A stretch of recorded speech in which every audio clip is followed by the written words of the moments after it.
Hello students, let's educate India together. और आज हम स्टार्ट करने वाले हैं एक बहुत ही धांसू चैप्टर अकाउंट्स 12 का।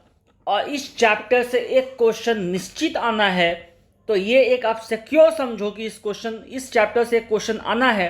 और क्वेश्चन और चैप्टर के नाम पे एकदम पानी है। आज तक आपने जो भी सीखा है अकाउंट्स में, सबसे आसान चैप्टर है ये। आइए देखते हैं।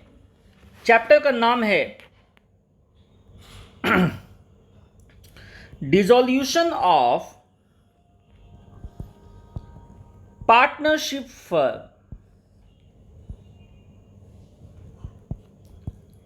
Dissolution of partnership firm.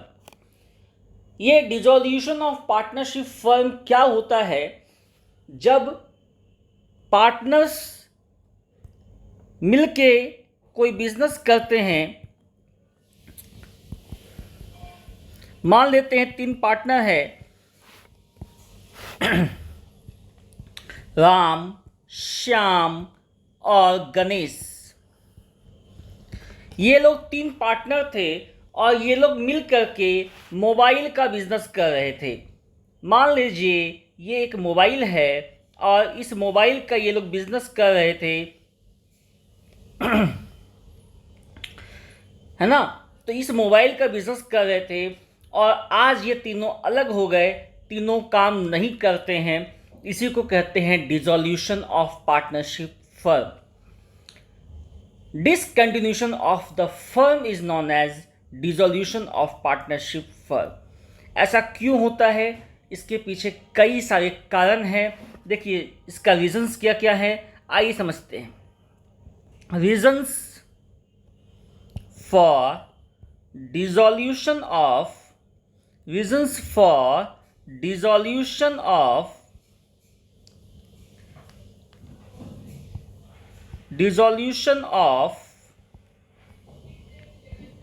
Partnership firm.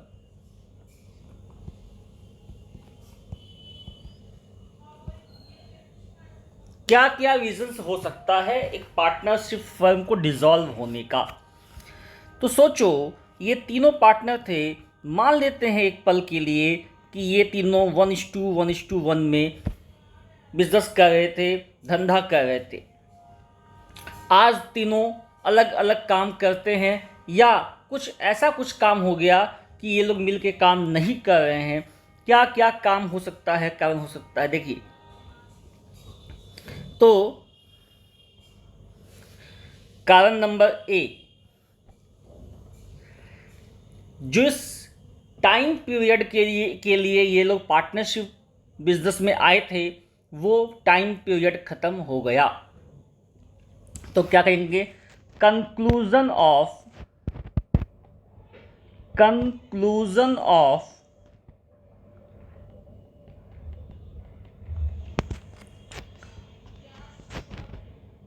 Partnership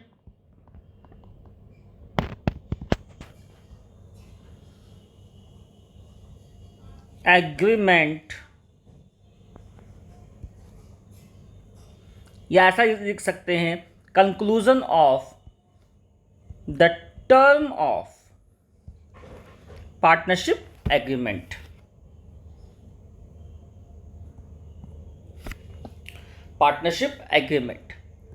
second बात क्या हो सकता है?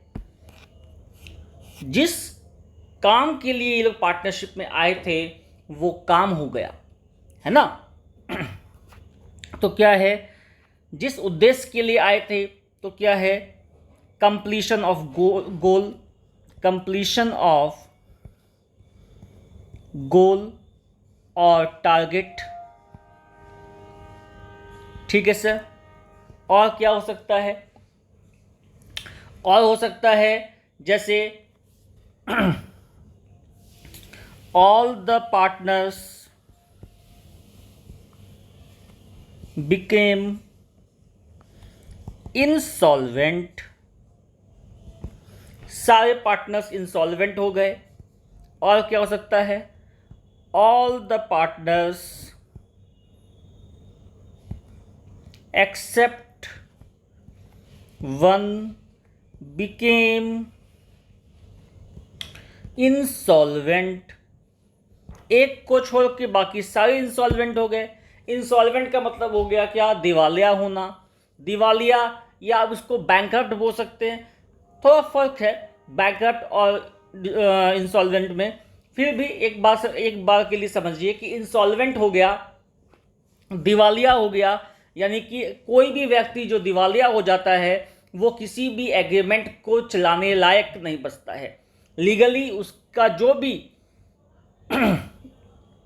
उसका लीगली वो जो भी काम कर रहा है उसकी स्थिति खत्म हो जाती है किसी भी एग्रीमेंट को करने के लिए। जिस प्रकार से 18 साल से कम का बच्चा कोई एग्रीमेंट नहीं कर सकता, उसी प्रकार से एक इंसॉल्वेंट व्यक्ति भी आगे एग्रीमेंट नहीं कर सकता। इसीलिए वह स्वतः ही उसका पार्टनरशिप खत्म हो जाएगा। ठीक है, तो सारे लोग हो गए या फिर एक को छोड़ के सारे हो गए, तो एक अकेला आदमी पार्टनरशिप कर नहीं पाएगा, तो ये भी खत्म हो गया।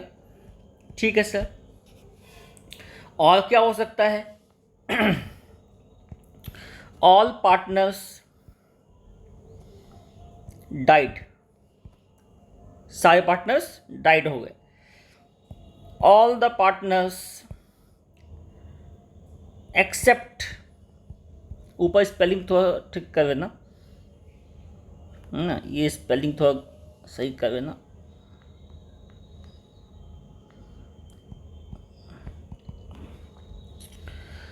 एक्सेप्ट वन हैड डाइड, एक को छोड़ के बाकी सब खुदा को प्यारा हो गए। और क्या, any part of the business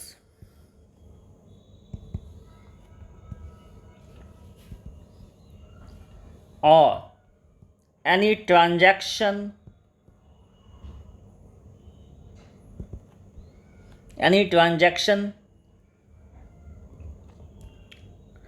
considered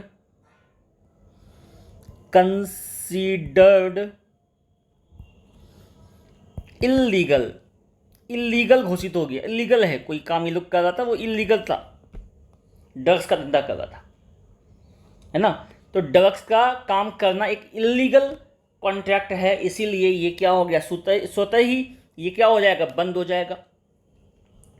अच्छा, और क्या हो सकता है, किसी जैसे हम लोग जानते हैं कि मैक्सिमम हम 50 मेंबर्स को पार्टनर्स बना सकते हैं। 50 पार्टनर एक फर्म में काम कर सकता है। ठीक है, लेकिन 51 हो गया और ये 6 महीना से ज़्यादा चल गया, 51 आदमी एक ही फर्म के अंदर, तो क्या होगा, जब भी स्टैट्यूट, जब भी पार्टनरशिप एक्ट के तहत जब भी कोई यू कैन से जब भी इन्वेस्टिगेशन होगा, ये नज़र में आएगा, तो इसको बंद करा दिया जाएगा पार्टनरशिप को। ठीक है, तो आप इसको एक्सेप्टर मानो, आपका ये पार्टनरशिप एग्रीमेंट क्यों ख़त्म होता है, फर्म क्यों बंद होती है, ये आप जान गए हैं।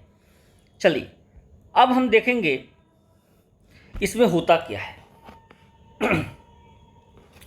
अकाउंटिंग एंट्रीज क्या है, हमारा तो काम यही है, हम तो मुंशी जी हैं। अकाउंटिंग एंट्रीज है ना, हम तो मुंशी जी हैं, हमारा काम तो मुंशीगिरी है। आइए देखते हैं मुंशी जी।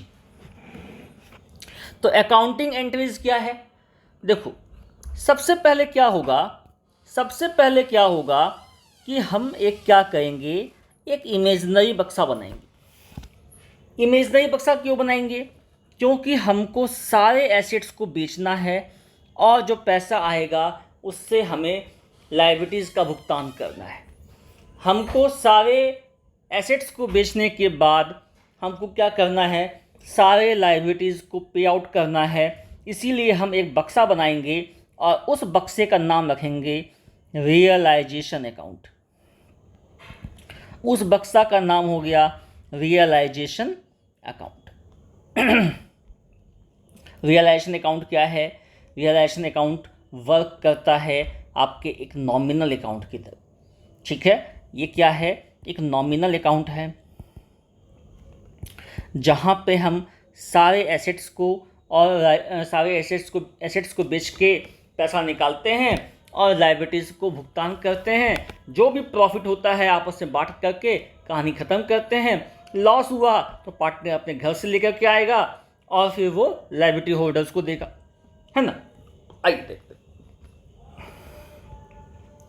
तो पहला बात, transfer of all the assets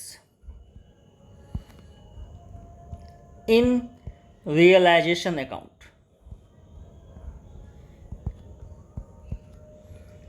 हम रियलाइजेशन अकाउंट में एसेट्स को ट्रांसफर कर रहे हैं तो क्या हो जाएगा, एसेट्स अकाउंट क्या हो जाएगा, रियलाइजेशन अकाउंट डेबिट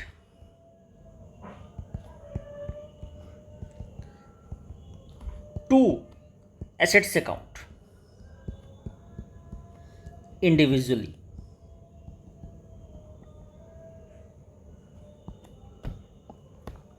ये लिखना नहीं है इंडिविजुअली, मतलब कहने का क्या है, realisation account debit to stock account, to debtors account, to bills receivable account.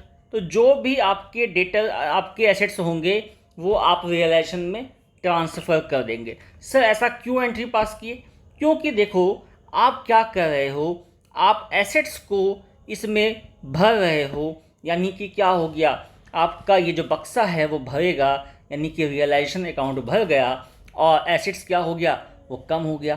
तो एसेट्स का कम होना को हम क्या करते हैं, क्रेडिट करते हैं। और जब ये एसेट्स कम हो रहा है तो क्या हो रहा है, ये बक्सा भर रहा है, तो ये बक्सा को हमने क्या किया, डेबिट कर दिया। तो हम इस बक्से को क्या करेंगे, डेबिट कर देंगे और एसेट्स को क्या करेंगे, क्रेडिट कर देंगे, क्योंकि एसेट्स कम हो रहा है और एसेट्स का जो वैल्यू है वो रियलाइजेशन में दिखाया जा रहा है। ठीक है सर। नाउ सेकंड क्या है, सेकंड हम क्या करेंगे, ट्रांसफर ऑफ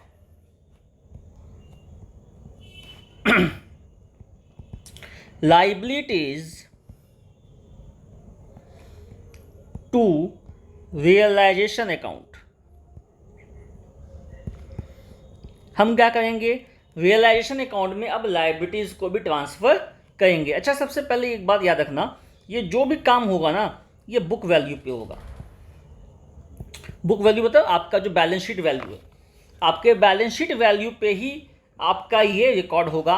उसी प्रकार से आपका लाइबिलिटीज़ भी जो होगा वो भी आपके बैलेंस शीट वैल्यू पे ही रिकॉर्ड होगा।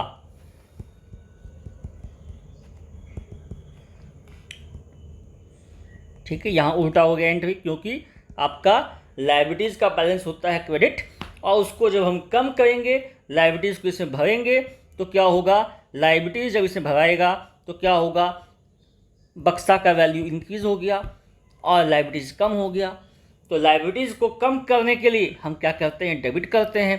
तो इसीलिए क्या हो गया, liabilities account debit to realisation account, ये भी आपका बुक वैल्यू पे होगा। ठीक है सर। अब देखिए आगे और क्या हो सकता है। अब क्या करेंगे, हम सारे एसेट्स को और सारे लायबिलिटीज को इंक्लूडिंग प्रोविजंस हमने क्या किया, रियलाइजेशन में डाल दिया। अब हम क्या करेंगे, एसेट्स को बेचेंगे और लायबिलिटीज का भुगतान करेंगे, है ना।